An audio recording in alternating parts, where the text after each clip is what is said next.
Un cordial saludo para todos. En el marco del primer Congreso Internacional de Educación Rural siglo XXI, deseo compartir con ustedes la comunicación, calidad de la educación en el contexto rural, una aproximación en clave prospectiva. Les saluda Rodrigo Rodríguez Díaz. Los contenidos a socializar en esta comunicación orbitan entre el contexto en el cual se desarrolló este ejercicio investigativo, la aproximación a los fundamentos teóricos de la educación popular y la educación en el contexto rural, la ruta metodológica que se trazó desde la mirada de la prospectiva, los escenarios deseables para la educación superior que nacen de la aplicación, de los instrumentos y del tratamiento de los datos metodológicamente y algunas conclusiones. El contexto en el cual se desarrolló este ejercicio de investigación es la Orinoquía colombiana, un escenario marcado por unos conflictos internos. Ha sido partícipe de los últimos acuerdos de paz que se han firmado en Colombia con los diferentes actores al conflicto armado. Estas olas o estos ciclos de violencia han generado que las poblaciones rurales, las poblaciones campesinas se desplacen forzadamente a las periferias de la ciudad y especialmente a las zonas más próximas de la ciudad en el contexto rural. Por lo tanto, la ciudad de Villavicencio, frente a esta situación, presta un servicio de 6 instituciones educativas rurales bajo una modalidad de educación nueva, escuela nueva, el aula multigrado y la postprimaria. Entonces, dentro de todo este marco y de todo este contexto, existen tímidas condiciones de calidad para el servicio de la calidad de la educación en el contexto rural. En ese sentido, partimos de una gran iniciativa que tiene que ver con la aproximación teórica a lo que es la educación popular y el contexto rural.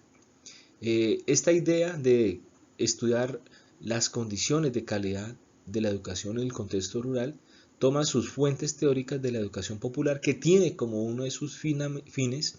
la transformación comunitaria de un espacio que históricamente ha sido marcado por desigualdad o violencias, y estas desigualdades también son desigualdades cognitivas con el acceso a la educación. Entonces, digamos que en esencia tomamos dos ideas para pensar en la educación rural. Una tiene que ver con la clave política que permite a los actores superar los conflictos desde medios alternativos y sobre todo situados en el poder popular para lograr con ello el empoderamiento y el agenciamiento de las minorías y los excluidos en la participación de la historia que ellos mismos construyen. Y el segundo componente de la educación rural que se tiene en cuenta desde la educación popular es el componente pedagógico, dado que la dialéctica que traza esta teoría se sitúa desde el conocimiento escolar que se está dando el aula, la escuela, el conocimiento científico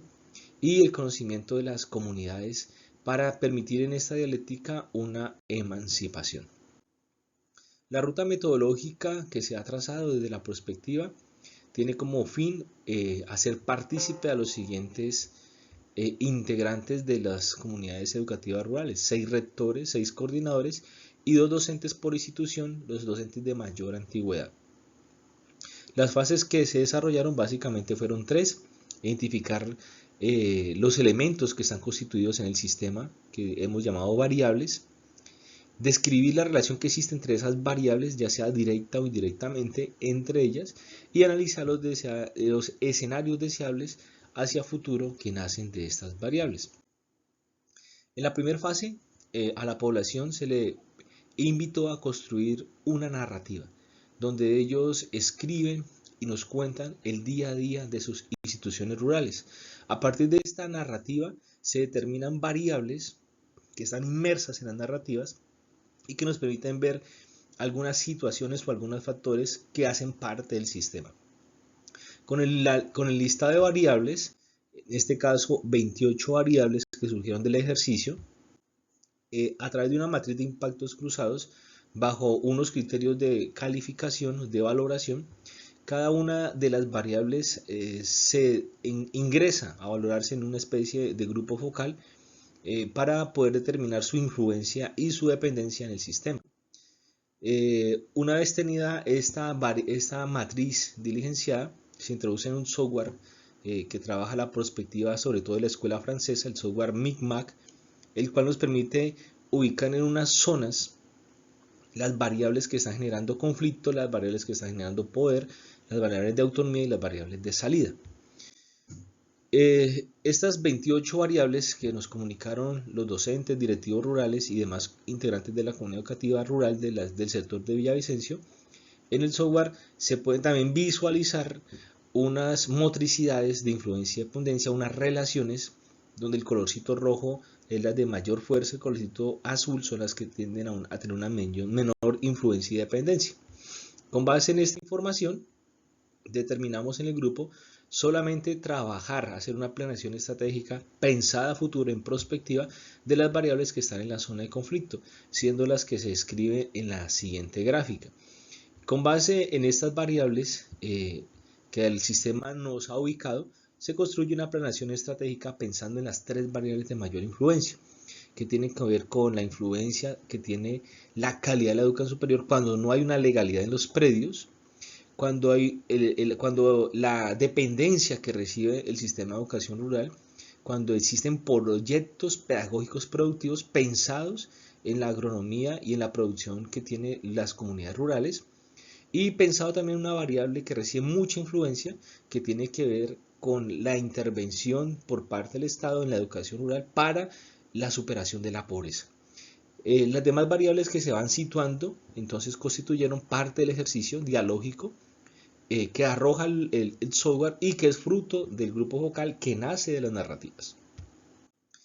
De este ejercicio logramos generar 3 grandes conclusiones. La primera es que en la medida que se fortalece la calidad de la educación rural, se ayuda a reducir las expresiones de la pobreza.